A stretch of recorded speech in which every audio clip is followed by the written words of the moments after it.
ઓમ ગણેશ હર હર મહાદેવ। હવે ઘણા લોકોનો પ્રશ્ન છે મારી બધી ચેનલોમાં વોટ્સઅપના માધ્યમથી અને સોશિયલ મીડિયા પ્લેટફોર્મ પર કે આ જે સંપુટ બનાવવાની વાત છે કે સંપુટ દાન કરવાનું, કાંસાના વાસણમાં માલપુડા મૂકીને સંપુટ દાન કરવાનું અથવા સીધા દાન કરવાનું, પણ એ સંપુટ શું હોય છે, સંપુટ કેવી રીતે બનાવવાનો, તો સંપુટના વિષયનો આ જે સ્પેશિયલ વિડીયો છે હું તમને સંપુટ બનાવીને બતાવીશ અને સંપુટનો અર્થ શું છે ને તો એ હું તમને કહી દઉં। તો જો તમને આજનો આ સત્સંગ વિષય વિડીયો પસંદ આવે તો લાઇક કરજો, શેર કરજો ને ચેનલ પર નવા હોય તો સબસ્ક્રાઈબ કરજો। હવે આ શરૂ કરું ને એના પહેલાં હું તમને બીજા એક અન્ય વિષય ઉપર લઈ જઈશ। જેમ કે આપણે તમે ઘણીવાર એવું સાંભળ્યું છે ને આપણી ચેનલથી શરૂઆત થઈ હતી સાંપુટિક શ્રી સુક્તમ, સાંપુટિક કોઈ મંત્ર કે સાંપુટિક કોઈ સ્તોત્ર। હવે સાંપુટિકનો અર્થ શું થાય? સમ એટલે સમાન અને ફૂટ એટલે રાખવું, એ પદ ઉપર રાખવું, પાત્ર તરીકે રાખવું, કેમ કે એના ઘણા અર્થ થાય છે।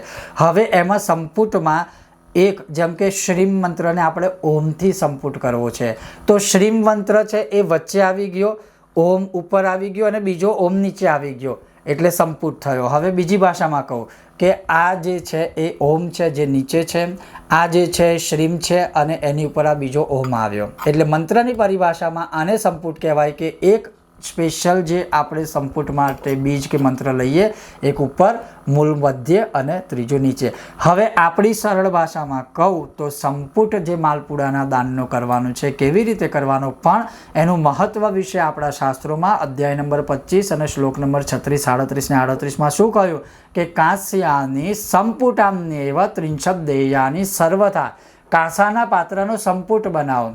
તો આ વાટકી છે, તમે જે દેશકાળ પ્રમાણે જ્યાં રહેતા હોય અને તમે આ દાન કરવા માગતા હોય કાંસાનું સંપુટ બનાવીને માલપુડાનું, તો તમે આ કરી શકો છો। તો થાળી મળે તો થાળી, કાંસાની વાટકી મળે તો વાટકી, એક વાટકી લીધી।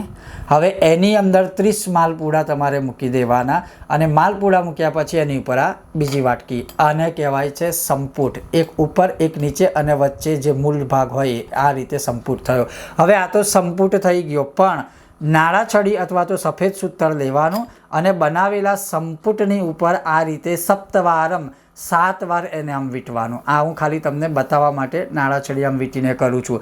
હવે જ્યારે 7 વાર વીંટ્યું, અંદર સંપુટ બની ગયો, તો આ રીતે તમારે લેવાનું અને પછી તમારે બ્રાહ્મણ દેવતા, ગોર બાપા, આચાર્ય કે એમને તમારે આ દાન કરવું અને આ દાન કરવાથી સમસ્ત બ્રહ્માંડનું દાન કરવા જેટલું ફળ મળે છે આ વિષય ઉપર ઓલરેડી આપણે ઘણા વિડીયો અપલોડ કરી દીધા છે। તો આ રીતે સંપુટ બને। હવે તમને બીજી એક વસ્તુને વિષય ઉપર લઈ જાઉં યાદ કરાવું કે જ્યારે કોઈના લગ્ન હોય છે, વરરાજાને જ્યારે પોખવાનો સમય થાય છે ત્યારે કદાચ તમને યાદ હશે કે માટીના કોડિયા આ રીતે બનાવેલા હોય, અંદર બધું વસ્તુ મૂકી અને પછી વીંટેલા હોય ને અત્યારે રેડીમેડ થઈ ગયા, તો 2 કોડિયા હોય, એક ઉપર ને એક નીચે, બરાબર? એને આપણે શું કહેવાય છે? સંપુટ। તો સંપુટનો અર્થ આ થાય છે, સંપુટ આ રીતે બને। તો આ રીતે સંપુટ બનાવવું અને આ રીતે આ સંપુટનું દાન કરવું, આ 14 અથવા આ અમાસે તમે આ માલપુડા અને સંપુટનું દાન કરી શકો। પણ ઘણા લોકોનો જે પ્રશ્ન હતો કે અમે સીધા ડબ્બામાં ભરીને મહારાજને દાન કરી દઈએ માલપુડા તો ચાલે? ના ચાલે। દરેક વસ્તુમાં ઓપ્શન શોધી શકાય નહીં તો પછી એનું ફળ અધૂરું રહે ને કદાચ ભગવાન પણ એવું વિચારે કે હવે આને થોડું અધૂરું રાખ્યું છે ફળ આપવામાં, તો હું અડધે સુધી પહોંચાડું, પૂરેપૂરું ફળ નથી આપવું। તો ફળની આશા જો આપણે અપેક્ષા પૂરેપૂરી રાખતા હોઈએ તો પછી આપણે જે એનું વિધાન છે એ પણ પૂરું કરવાની પૂરેપૂરી અપેક્ષા આપણે રાખવી જ જોઈએ। તો કહેવાનો અર્થ છે કે તમારા પ્રશ્નનો ઉત્તર આ હતો। હવે બીજો એક મહત્વપૂર્ણ પ્રશ્ન છે કે તો આ રીતે સંપુટ બનાવી અને તમે દાન કરી શકો। હવે કદાચ ઘણા લોકોને એવો પ્રશ્ન હોય દેશકાળ પ્રમાણે કે અમારાથી તો ગુરુજી આ નહીં થઈ શકે તો શું કરીએ? તો ચિંતા કરવાની જરૂર નથી।